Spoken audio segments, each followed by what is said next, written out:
আসসালামু আলাইকুম। বাংলাদেশ জামাত ইসলামীর মতন উদারতা যদি বাংলাদেশের প্রত্যেকটি ইসলামী দলের ভিতরে থাকতো, তাহলে এই বাংলাদেশ ২৪ ঘন্টার ব্যবধানে মুসলিমদের হাতে চলে আসতো। অর্থাৎ কোরআন হাদিস অনুযায়ী রাষ্ট্র পরিচালিত হতো। মাত্র ২৪ ঘন্টা। আমি কেন কথাটি বলছি? আপনারা জানেন যে বাংলাদেশ জামাত ইসলামীর বিরুদ্ধে ফতোয়াবাজি মানে করতে জামাত ইসলামকে পুরো নিঃশেষ করে দেওয়ার কায়দা। মানে জামাত ইসলামী তারা কাফের, তারা ফাসেক, তারা সাহাবা বিদ্বেষী বিভিন্ন কথাবার্তা বলে জামাত ইসলামকে মানে কি শেষ করে দিতে চায়। কিন্তু সেই সময় বাংলাদেশ জামাত ইসলামী তারা কি করেছে দেখুন। আপনারা ইতিমধ্যে হয়তো অনেকে দেখতে পেয়েছেন। বাংলাদেশ জামাত ইসলামীর পক্ষ থেকে আমির সাহেব, জামাতের আমির ডাক্তার শফিকুর রহমান, তিনি মাওলানা রফিকুল ইসলাম খানের নেতৃত্বে জামাতের একটি টিম পাঠিয়েছেন চরমোনাইয়ের প্রেসিডিয়াম সদস্য, তিনি অসুস্থ, তাকে দেখার জন্য। আমি কিন্তু কখনো কোনোদিন দেখিনি যে জামাত ইসলামের, আপনারা জানেন যে বাংলাদেশ জামাত ইসলামীর শীর্ষ নেতাদেরকে ফাঁসি দেওয়া হয়েছে, কিন্তু কখনো আমি দেখিনি তাদের জানাজার নামাজ পর্যন্ত পড়তে এসেছে। এরকম কোনো আমি ভিডিও বা কোনো তথ্য আমি এখনো পর্যন্ত পাইনি। কিন্তু তারা অসুস্থ। আপনারা জানেন যে চরমোনাই পীর ফয়জুল করিম, তিনি অসুস্থ হওয়ার পরে জামাত ইসলাম তাদের একটি টিম পাঠিয়েছেন, বিশেষ টিম দেখার জন্য। তো এভাবে কিন্তু উদারতা দেখিয়ে যাচ্ছে জামাত। জামাত ইসলামের বিরুদ্ধে হাজারো অপপ্রচার করা হচ্ছে, মিথ্যা কথা বলা হচ্ছে। আলী হাসান ওসামা, তিনি সম্প্রতি সময় আপনারা দেখতে পেয়েছেন তার স্ট্যাটাসে জামাত ইসলামের যে দাওয়াতিক বার চলছে, পক্ষ চলছে, এই বিষয় নিয়েও তিনি আপত্তি তুলে তিনি ফেসবুকে স্ট্যাটাস দিয়েছেন। তো এভাবে মানে কারণ ছাড়া কারণ অকারণে জামাত ইসলামের বিরুদ্ধে লাগাতার লাগাম ছাড়া কথা বলে থাকে।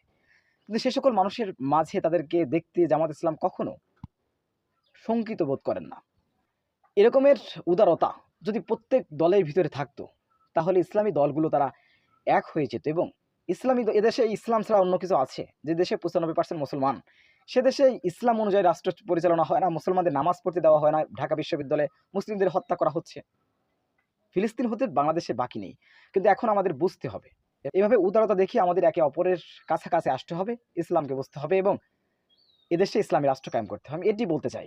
কাউকে বড় ছোট করার জন্য বলছি না, শুধু মানুষের মাঝে এতটুকু অনুরোধ জানাবো। এবং বিশেষ করে কওমি, এদেশের কওমিপন্থীরা হাজারো মানুষ রয়েছে, তারা যদি সবার সাথে এক হয়ে হুঙ্কার দেন, এদেশে ইসলামপন্থীরা ক্ষমতায় আসতে ২৪ ঘন্টা সময় লাগবে না।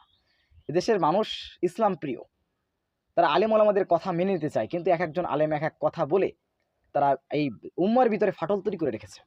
বিভিন্ন বিষৎকার করে, মিথ্যাচার করে করে উম্মার ভিতরে ফাটল তৈরি করে তারা উম্মাহকে বিচ্ছেদ করে রেখেছে। তারা যদি একত্রবদ্ধ হয়ে যায়, তাহলে এদেশের মানুষ, এদেশের মুসলিম উম্মাহ, তারা একত্রবদ্ধ হয়ে যাবে। আর মুসলিম উম্মাহ একত্রবদ্ধ হলেই এদেশে ইসলাম প্রতিষ্ঠা হবে ইনশাআল্লাহ। তো এ ধরনের উদারতা দেখাতে হবে।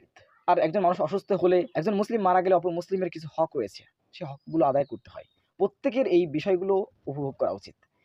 ও জামাত ইসলাম করে বলে ও আমার ধর্মের লোকই না, ও কাফের, ফাসেক, ফতোয়া দিয়ে তাদেরকে শেষ করে দিতে হবে, এরকমের মন মানসিকতা থেকে আমাদের বেরিয়ে আসতে হবে। সুপ্রিয় দর্শক, জামাত ইসলামের এই কার্যক্রমটি আপনারা কীভাবে দেখছেন, অবশ্যই আপনাদের মূল্যবান মন্তব্য কমেন্ট বক্সে জানাবেন। সবসময় সত্য নির্ভর তথ্য পেতে আমাদের চ্যানেলটি সাবস্ক্রাইব করে আমাদের সাথে থাকুন। আসসালামু আলাইকুম ওয়া রাহমাতুল্লাহি ওয়া বারাকাতুহু।